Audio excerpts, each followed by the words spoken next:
Shalom Bapak Ibu semua. Hari ini saya mau sharing tentang puji-pujian. Puji-pujian bukanlah sebuah option dalam kehidupan kita.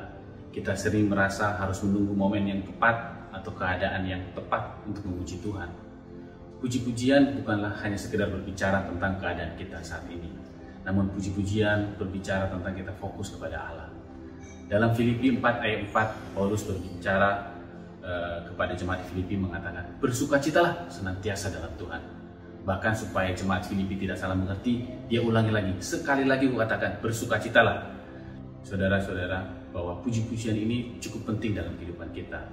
Bahkan sebenarnya Yesus mengartikan puji-pujian ini sebagai dasar kekuatan.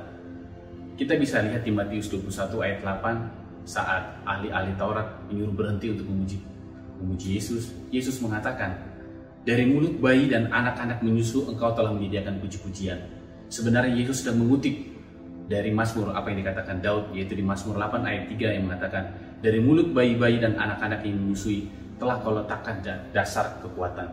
Jadi bisa kita lihat bahwa Yesus mengartikan bahwa puji-pujian ini adalah dasar kekuatan. Namun selain itu, Bapak Ibu sekalian, bahwa puji-pujian ini memang bermanfaat untuk kita semua. Bermanfaat saat kita menghadapi kesulitan, bermanfaat ketika kita menghadapi tantangan. Alasan terbesar puji-pujian ini adalah bahwa memang dia layak dipuji. Di Mazmur kita bisa banyak baca bahwa dia layak dipuji karena kasih setianya, dan di Wahyu juga dikatakan bahwa dia adalah pencipta segala sesuatu. Jadi teman-teman, Bapak Ibu sekalian, bahwa puji-pujian ini bukan cuma berefek kepada kita, tapi berefek juga kepada Allah. Sama seperti anak saya ketika dia mengucapkan terima kasih kepada saya sangat diberkati oleh perkataan tersebut. Dan kita bisa lihat juga bahwa puji-pujian ini merupakan indikasi dari kehidupan rohani kita. Sama seperti seseorang yang pingsan, hal pertama yang dicek adalah detuk jantungnya. Nah, sama seperti kehidupan rohani ketika kita menghadapi masalah, hal yang pertama perlu kita cek adalah detik jantung puji-pujiannya kita. Jadi ketika kita mengalami masalah atau apapun, hal pertama yang perlu kita pastikan kita tetap masih memuji Tuhan. Kisah Para Rasul 13 ayat 2, kita melihat ketika para rasul-rasul berdoa, berpuasa, di situ dikatakan pada suatu hari ketika mereka beribadah kepada Tuhan dan berpuasa. Sebenarnya kalau kita lihat di versi King James-nya dikatakan as they minister to the Lord. Seperti apa sih melayani Tuhan? Saat itu kita lihat mereka tidak ada mendoakan siapapun, mereka tidak ada membangkitkan orang mati di situ.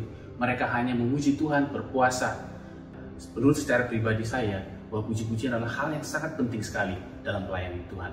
Kita bisa melihat bahwa ketika Adam dan Hawa, ketika pertama kali mereka diciptakan, mereka tidak memerlukan apapun. Mereka tidak perlu menginjil orang lain, mereka tidak perlu mendoakan orang sakit, mereka tidak perlu meminta kebutuhannya. Apa yang diminta oleh Tuhan kepada mereka? Mereka adalah relationship dengan Tuhan dengan melalui puji-pujian. Bapak Ibu sekalian, puji-pujian ini sangat penting sekali.